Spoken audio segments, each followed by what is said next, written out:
Chapter 9, The Midnight Duel. Harry had never believed he would meet a boy he hated more than Dudley, but that was before he met Draco Malfoy. Still, first-year Gryffindors only had potions with the Slytherins. They didn't have to put up with Malfoy much, or at least they didn't until they spotted a notice pinned up on the Gryffindor common room that made them all groan. Flying lessons would be starting on Thursday, and Gryffindor and Slytherin would be learning together. Typical, said Harry darkly. Just what I always wanted, to make a fool of myself on a broomstick in front of Malfoy. He had been looking forward to flying more than anything else. You don't know that you'll make a fool of yourself, said Ron reasonably. Anyway, I know Malfoy's always going on about how he's good at Quidditch, but I bet that's all talk. Malfoy certainly did talk a lot about flying. He complained loudly about first years never getting on their house Quidditch teams, and told long, boastful stories that always seemed to end with him narrowly escaping muggles in helicopters. He wasn't the only one, though. The way Seamus Finnegan told it, he'd spent most of his childhood zooming around the countryside on his broomstick. Even Ron would tell anyone who'd listen about the time he'd almost hit a hang glider on Charlie's old broom. Everyone from Wizarding families talked about Quidditch constantly. Ron had already had a big argument with Dean Thomas, who shared their dormitory about soccer. Ron couldn't see what was so interesting about the game with only one ball, where no one was allowed to fly. Harry had caught Ron prodding Dean's poster of the West Ham soccer team, trying to make the players move. Neville had never been allowed on a broomstick in his life, because his grandmother had never let him near one. Privately, Harry felt she'd had good reason, because Neville managed to have an extraordinary number of accidents, even with both feet on the ground. Hermione Granger was almost as nervous about flying as Neville was. This was something you couldn't learn by heart out of a book. Not that she hadn't tried. At breakfast on Thursday, she bored them all stupid with flying tips she'd gotten out of the library book called Quidditch Through the Ages. Neville was hanging on to her every word, desperate for anything that might help him hang on to his broomstick later. But everyone else was very pleased when Hermione's lecture was interrupted by the arrival of the mail.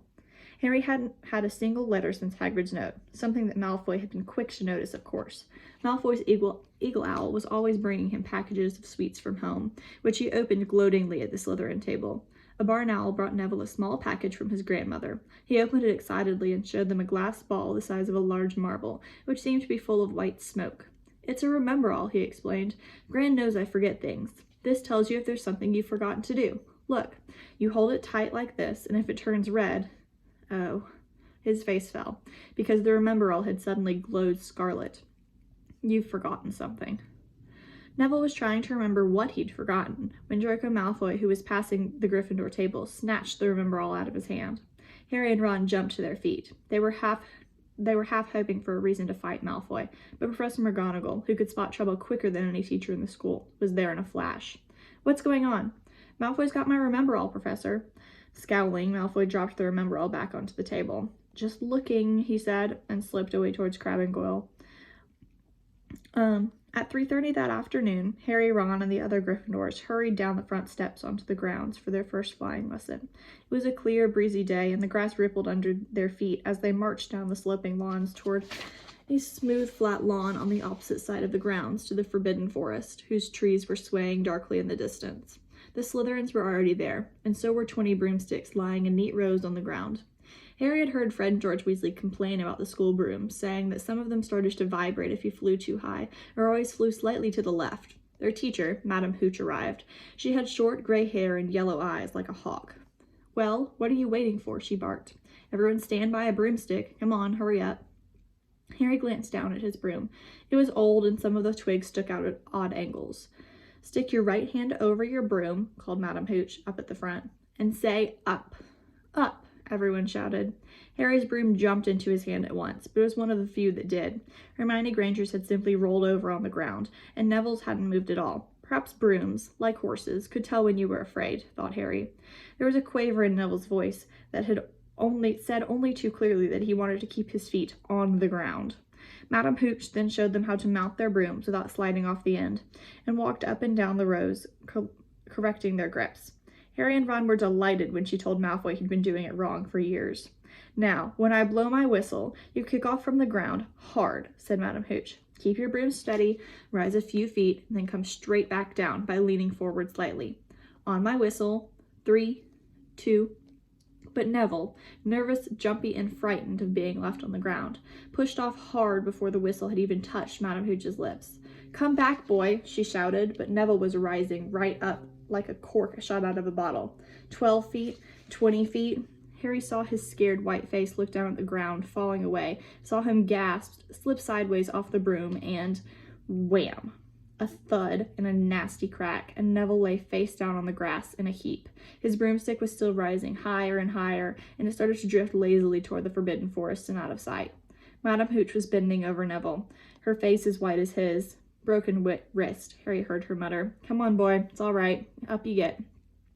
She turned to the rest of the class. "None of you move while I take this boy to the hospital wing. You leave those brooms where they are, or you'll be out of Hogwarts before you can say Quidditch. Come on, dear." Neville, his face tear-soaked, clutching his wrist, hobbled off with Madame Hooch, who had her arm around him. No sooner were they out of earshot than Malfoy burst into laughter. "Did you see his face? The great lump." The other Slytherins joined in. "Shut up, Malfoy," snapped Parvati Patil. "Oh, sticking up for Longbottom?" said Pansy Parkinson, a hard-faced Slytherin girl. "Never thought you'd like a fat little crybabies, Parvati." "Look," said Malfoy, darting forward and snatching something up off the grass. "That stupid thing Longbottom's gran sent him." The Remembrall glittered in the sun as he held it up. "Give it here, Malfoy," said Harry quietly. Everyone stopped talking to watch. Malfoy smiled nastily. "I think I'll leave it somewhere for Longbottom to find. How about up a tree?" "Give it here," Harry yelled, but Malfoy had leapt onto his broomstick and taken off. He hadn't been lying. He could fly well. Hovering level with the topmost branches of an oak, he called, "Come and get it, Potter." Harry grabbed his broom. "No," shouted Hermione Granger. "Madame Hooch told us not to move. You'll get us all into trouble." Harry ignored her. Blood was pounding in his ears. He mounted the broom and kicked hard against the ground, and up he soared. Air rushed through his hair, and his robes whipped out behind him. In a rush of fierce joy, he realized he'd found something he could do without being taught. This was easy. This was wonderful. He pulled a broomstick up a little to take it even higher, and he heard screams and gasps as girls back on the ground, and an admiring whoop from Ron. He turned his broomstick sharply to face Malfoy in midair. Malfoy looked stunned. "Give it here," Harry called, "or I'll knock you off that broom." "Oh yeah?" said Malfoy, trying to sneer, but looking worried. Harry knew somehow what to do. He leaned forward and grasped the broom tightly in both hands and shot toward Malfoy like a javelin. Malfoy only just got out of the way in time. Harry made a sharp about-face turn and held the broom steady. A few people were clapping. "No Crabbe and Goyle up here to save your neck, Malfoy," Harry called. The same thought seemed to have struck Malfoy. "Catch it if you can, then," he shouted, and he threw the glass ball high into the air and streaked back toward the ground. Harry saw, as though in slow motion, the ball rise up into the air and then start to fall. He leaned forward and pointed his broom handle down. Next second, he was gathering speed to a steep dive, racing the ball. Wind whistled in his ears, mingled with the screams of people watching. He stretched out his hand, and, a foot from the ground, he caught it, just in time to pull his broom straight, and he toppled gently onto the grass with the Remembrall clutched safely in his fist. "Harry Potter!" His heart sank faster than he'd just dived. Professor McGonagall was running toward them. He got to his feet, trembling. "Never, in all my time at Hogwarts." Professor McGonagall was almost speechless with shock, and her glasses flashed furiously. "How dare you? Might have broken your neck." "It wasn't his fault, Professor." "Be quiet, Miss Patil. But Malfoy—" "That's enough, Mr. Weasley. Potter, follow me. Now." Harry caught sight of Malfoy, Crabbe, and Goyle's triumphant faces as he left, walking numbly in Professor McGonagall's wake as she strode toward the castle. He was going to be expelled. He just knew it. He wanted to say something to defend himself, but there seemed to be something wrong with his voice. Professor McGonagall was sweeping along without even looking at him. He had to jog to keep up. Now he'd done it. He hadn't even lasted 2 weeks. He'd be packing his bag in 10 minutes. What would the Dursleys say when he turned up on the doorstep? Up the front steps, up the marble staircase inside, and still Professor McGonagall didn't say a word to him.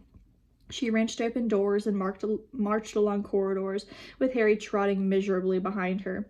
Maybe she was taking him to Dumbledore, he thought. He thought of Hagrid, expelled but allowed to stay on as gamekeeper. Perhaps he could be Hagrid's assistant. His stomach twisted as he imagined it, watching Ron and the others becoming wizards, while he stumped around the grounds carrying Hagrid's bag. Professor McGonagall stopped outside a classroom. She opened the door and poked her head inside. "Excuse me, Professor Flitwick. Could I borrow wood for a moment?" Wood, thought Harry, bewildered. Was Wood a cane she was going to use on him? But Wood turned out to be a person, a burly fifth-year boy who came out of Flitwick's class looking confused. "Follow me, you two," said Professor McGonagall, and they marched up the corridor, Wood looking curiously at Harry. "In here." Professor McGonagall pointed them into a classroom that was empty except for Peeves, who was busy writing rude words on the blackboard. "Out, Peeves," she barked. Peeves threw the chalk into a bin, which clanged loudly, and he swooped out, cursing. Professor McGonagall slammed the door behind him and turned to face the two boys. "Potter, this is Oliver Wood. Wood, I found you a seeker." Wood's expression changed from puzzlement to delight. "Are you serious, Professor?" "Absolutely," said Professor McGonagall crisply. "The boy's a natural. I've never seen anything like it. Was that your first time on a broomstick, Potter?" Harry nodded silently. He didn't have a clue what was going on, but he didn't seem to be being expelled, and some of the feeling started to come back into his legs. "He caught the thing in his hand after a 50-foot dive," Professor McGonagall told Wood. "Didn't even scratch himself. Charlie Weasley couldn't have done it." Wood was now looking as though all of his dreams had come true at once. "Ever seen a great game of Quidditch, Potter?" he asked excitedly. "Wood's captain of the Gryffindor team," Professor McGonagall explained. He's just the build for Seeker, too," said Wood, now walking around Harry and staring at him. "Light, speedy. We'll have to get him a decent broom, Professor. A Nimbus 2000 or a Clean Sweep 7, I'd say. I shall speak to Professor Dumbledore and see if we can bend the first-year rule. Heaven knows we'll need a better team than last year. Flattened in that last match by Slytherin. I couldn't look Severus Snape in the face for weeks." Professor McGonagall peered sternly over her glasses at Harry. "I want to hear you're training hard, Potter, or I might change my mind about punishing you." Then she suddenly smiled. "Your father would have been proud," she said. "He was an excellent Quidditch player himself." "You're joking." It was dinner time, and Harry had finished telling Ron what had happened when he left the grounds with Professor McGonagall. Ron had a piece of steak and kidney pie halfway to his mouth, but he'd forgotten all about it. "Seeker," he said, "but first years, never. You must be the youngest house player in about a century," said Harry, shoveling pie into his mouth. He felt particularly hungry after the excitement of this afternoon. "Wood told me." Ron was so amazed, so impressed, he just sat there and gaped at Harry. "I start training next week," said Harry. "Only don't tell anyone. Wood wants to keep it a secret." Fred and George Weasley now came into the hall, spotted Harry, and hurried over. "Well done," said George in a low voice. "Wood told us. We're on the team too. Beaters." "I tell you, we're going to win that Quidditch Cup for sure this year," said Fred. "We haven't won since Charlie left, but this year's team's going to be brilliant." "You must be good, Harry. Wood was almost skipping when he told us." "Anyway, we've got to go. Lee Jordan reckons he's found a new secret passageway out of the school. Bet it's that one behind the statue of Gregory the Smarmy that we found in our first week. See ya." Fred and George had hardly disappeared when someone far less welcome turned up. Malfoy, flanked by Crabbe and Goyle. "Having a last meal, Potter? When are you getting the train back to the Muggles?" "You're a lot braver now that you're back on the ground, and you've got your little friends with you," said Harry coolly. There was, of course, nothing at all little about Crabbe and Goyle, but as the high table was full of teachers, neither of them could do more than crack their knuckles and scowl. I'll take you on any time on my own," Malfoy said. "Tonight, if you want. Wizard's duel. Wands only. No contact." "What's the matter? Never heard of a wizard's duel before, I suppose?" "Of course he has," said Ron, wheeling around. "I'm his second. Who's yours?" Malfoy looked at Crabbe and Goyle, sizing them up. "Crabbe," he said. "Midnight all right? We'll meet you in the trophy room. That's always unlocked." When Malfoy had gone, Ron and Harry looked at each other. "What's a wizard's duel?" said Harry. "And what do you mean you're my second?" "Well, the second's there in case you die," said Ron casually, getting started at last on his cold pie. Catching the look on Harry's face, he added quickly, "But people only die in proper duels. You know, with real wizards. The most you and Malfoy will be able to do is send sparks at each other. Neither of you knows enough magic to do any real damage. I bet he expected you to refuse anyway." "And if I wave my wand and nothing happens?" "Throw it away and punch him on the nose," Ron suggested. "Excuse me." They both looked up. It was Hermione Granger. "Can't a person eat in peace in this place?" said Ron. Hermione ignored him and spoke to Harry. "I couldn't help overhearing what you and Malfoy were saying." "Bet you could," Ron muttered. "And you mustn't go wandering around the school at night. Think of the points you'll lose Gryffindor if you're caught. And you're brown to be. It's really very selfish of you." "And it's none of your business," said Harry. "Goodbye," said Ron. All the same, it wasn't what you'd call the perfect end to the day, Harry thought, as he lay awake much later listening to Dean and Seamus falling asleep. Neville wasn't back from the hospital wing. Ron had spent all evening giving him advice such as, if he tries to curse you, you better dodge it, because I can't remember how to block them. There was a very good chance they were going to get caught by Filch or Mrs. Norris, and Harry felt he was pushing his luck by breaking another school rule today. On the other hand, Malfoy's sneering face kept looming up out of the darkness. This was his big chance to beat Malfoy face to face. He couldn't miss it.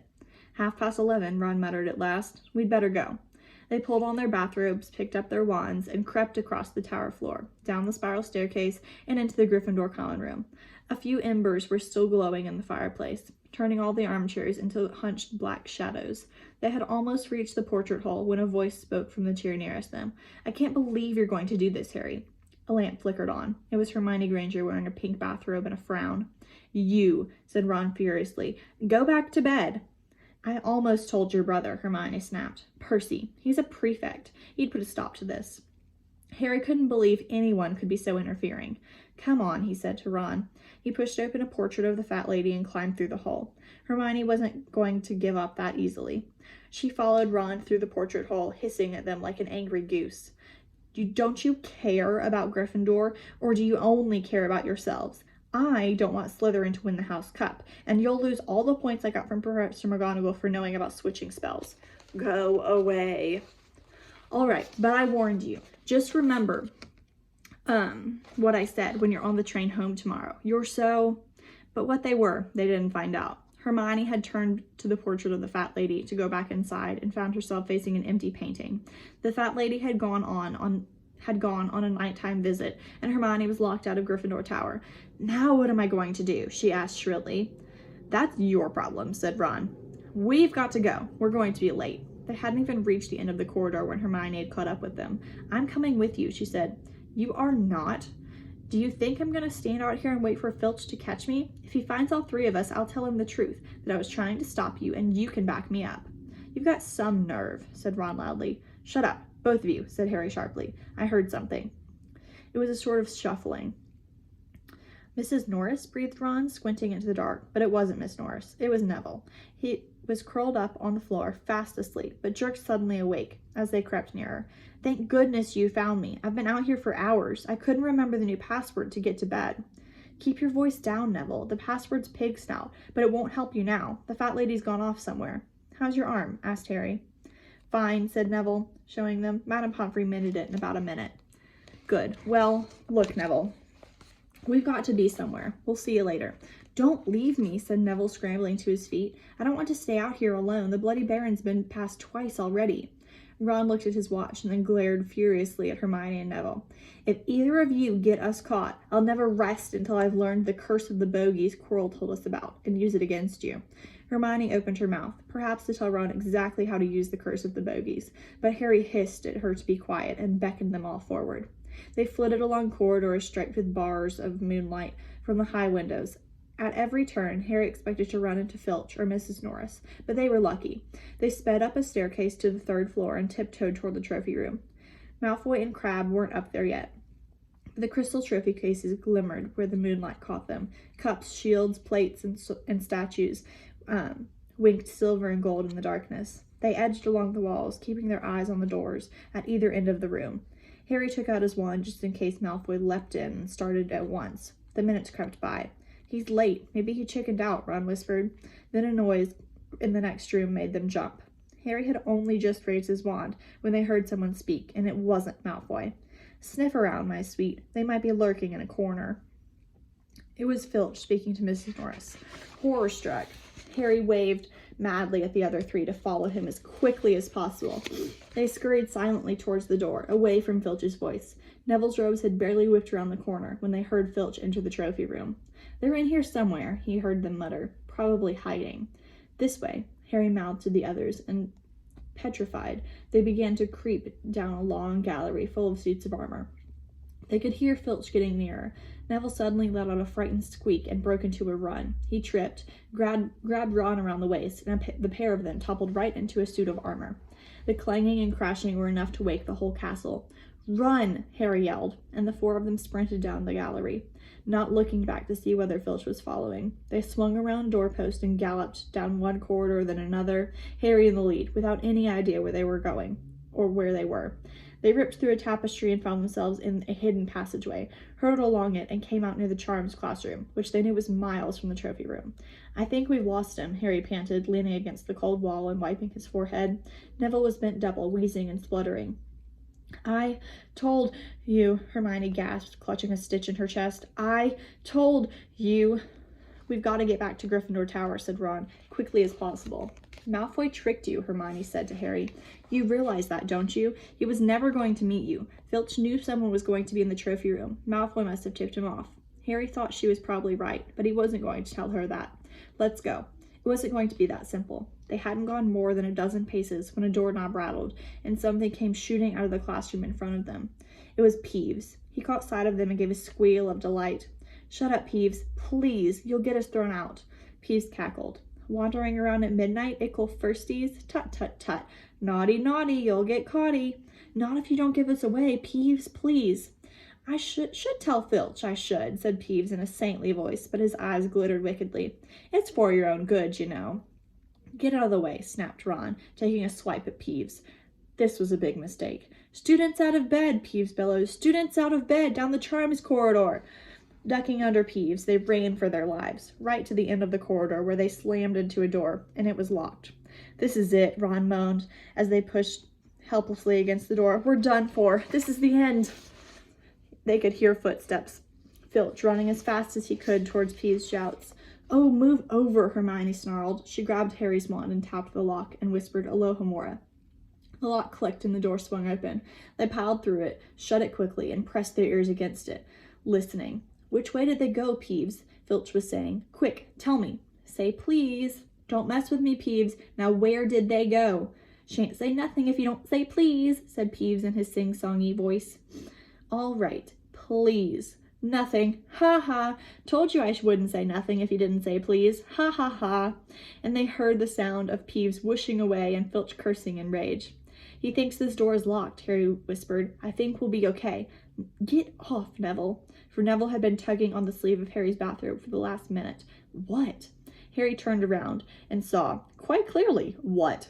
For a moment, he was sure he'd walked into a nightmare. This was too much, on top of everything else that had happened so far. They weren't in a room, as they had supposed. They were in a corridor, the forbidden corridor on the 3rd floor. And now they knew why it was forbidden.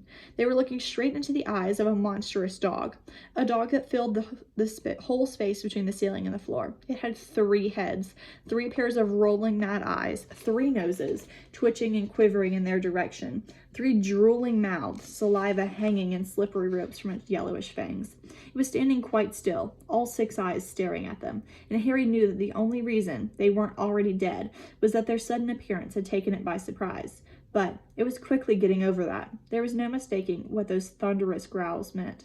Harry groped for the doorknob. Between Filch and death, he'd take Filch.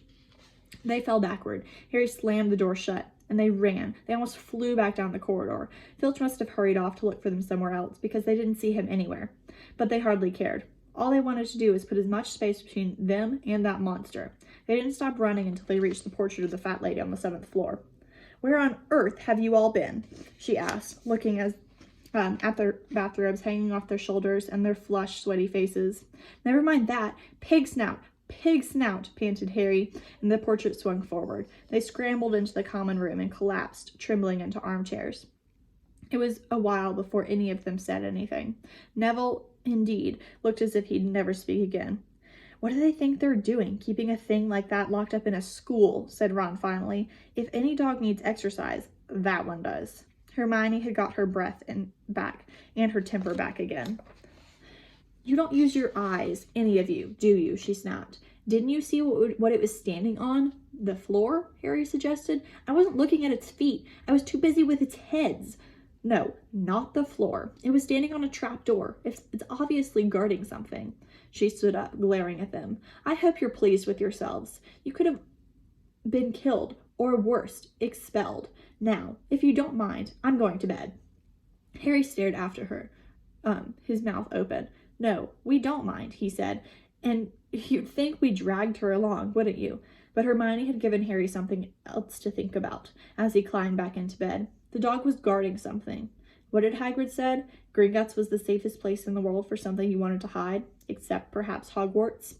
It looked as though Harry had found out where that grubby little package from Vault 713 was.